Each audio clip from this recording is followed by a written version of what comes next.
Mr. Graham Field.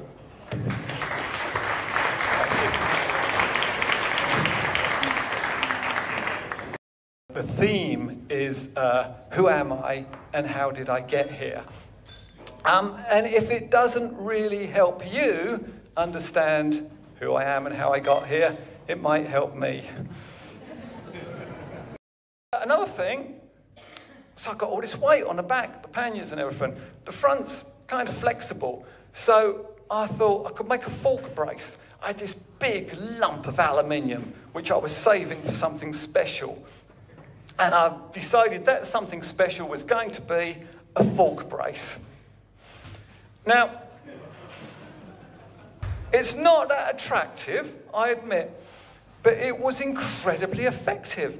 And it was all made from stuff in the garage. And also, I've done 2 15,000-mile trips on that bike. And I've never got a puncture. And it was suggested to me, when you pick up a nail, it doesn't puncture the first time it goes round. It punches the second time when it's pushed in. It never got a chance to puncture a second time because it got knocked out on there. That wasn't really part of the design, but I can't believe that Touratech haven't asked me for the patent. What do you want to go to Kazakhstan, Mongolia for? There's nothing out there. That's what I love. Where I camped here in Kazakhstan, the Kazakhstan steppe, it looked like this for 360 degrees. There was nothing except a little bush. And I got up in the night to have a wee, and as I'm having a wee, I look at this bush, and it's like it's on fire. And I realized it was the moon rising from the horizon. It was right behind the bush. It made me jump. It's like, God, when the moon makes you jump, you know you're out there.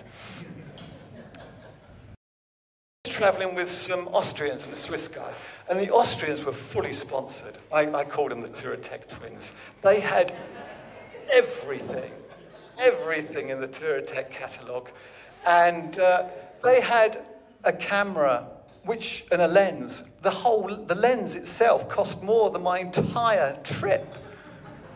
They had sponsored phones with sponsored roaming charges, and they had everything they had was given to them in the name of sponsorship. But what I realized was, well, that sounds great. We all want to be sponsored. We want to have our trip paid for. It came with these huge obligations. And one of the obligations, of course, is to provide material for the sponsors. They want stuff for their magazines. They want stuff for their catalogues. They want to see their stuff in the field, in action, being used. And these two people weren't getting along at all, but they were committed by the sponsors to stick together from Austria all the way to Beijing. And they weren't having a good time.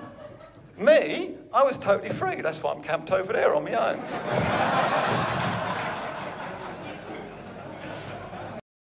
And it worked brilliantly. I was so proud of my tank box. And I was so grateful for him to make it for me. So I started putting it on the forums. And I'm not really that au fait with forums. And it turned out to be an absolute naysayer magnet. People just saw it as I was like, well, I wouldn't ride a bike like that. I was like, well, I didn't make it for you. And I was like, well, that's going to hurt if you fall off. So, well, the road hurts if you fall off. How are you going to eliminate the road, motherfucker? I was very passionate about my tank box, very defensive about my tank box. It worked for me. So I Mr. Researched. I couldn't actually go to Iran because this was 2013 and they were having their elections. It was very difficult to get a visa. And so I thought, well, I'll go to Iraq. Most people don't know the difference anyway.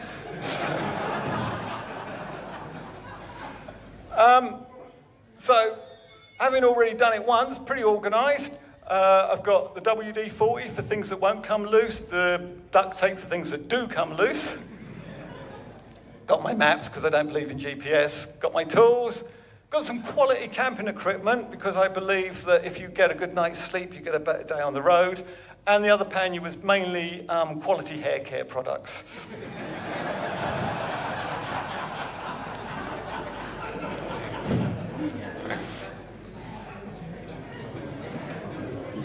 So, there I am ready to go. Now, I know what you're thinking. Mosul there's just this little protruding part of Iraq. Kurdistan kind of goes into Turkey, it goes into Iran, it kind of goes into Syria. So Kurdistan is what I had my visa for. And I just thought, if I could just go through Mosul, that would just be a really nice straight line. Be really, and this wasn't armchair travelers, this wasn't keyboard warriors.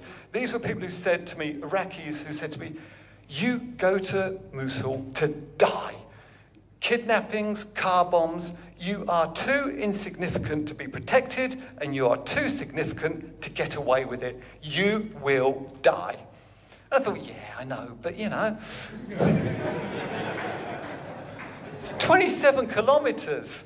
I could be in one end and out the other before they say, kill the hippie. As I go down there, a guy who is unshaven, t-shirt, jeans, automatic weapon, steps in front of me and stops me. Doesn't say anything, just stops me. Turn around. Right, okay, well, I'm running out of options now. Clearly, I don't want to go south. I'm not allowed to go north. He's not letting me go west. What am I going to do? I'm going to a roundabout. Now, I keep a little voice recorder in my tank bag. I record my thoughts in there. I have three things when I write my books. I have the photographs that remind me of the scenery. I have the diary that remind me of events. And I have my voice recorder, which, apart from anything else, reminds me of my mood, because I can hear in my voice whether I'm pissed off, whether I'm excited, whatever it is. So I get on my voice recorder, and I'm saying, I don't really know what I'm going to do now. I don't really know where I'm going to go. I've been turned around again. As I'm saying this, on my last option, on the last road, another unshaven guy with a two-way radio, an automatic weapon, jeans and a t-shirt, stops me. I didn't even have a chance to turn off my voice recorder. And he says, where are you from? I said, England. I'm from England. And he said, where you go? I said, Turkey. I'm going to Turkey. And he said, on this?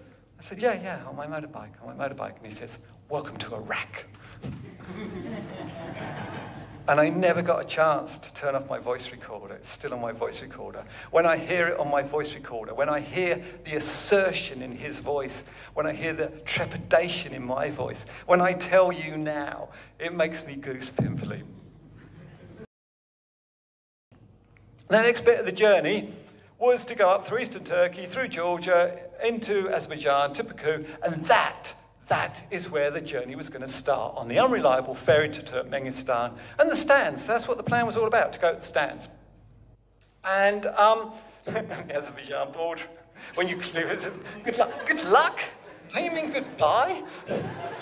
Surely you mean goodbye. You know that thing you see on Horizons Unlimited? Oh yeah, you just do this. Yeah, right.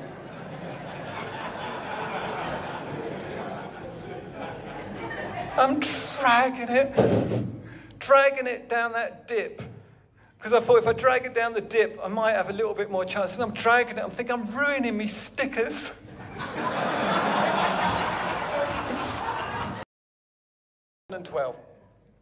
Where I went from Denver down to Mexico in the middle of bloody winter. However, I did pass the Google Street Truck.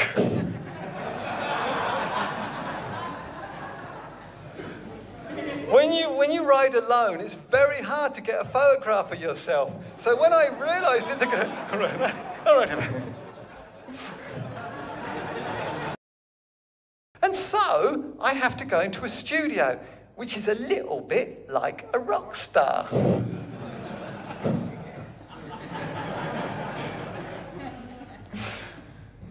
So the point is, I think, if you want something enough, and I clearly didn't want to be a rock star enough, but I do love doing what I'm doing. I love talking to people like you, persuading you, encouraging you, informing you, entertaining you, and just doing what I do.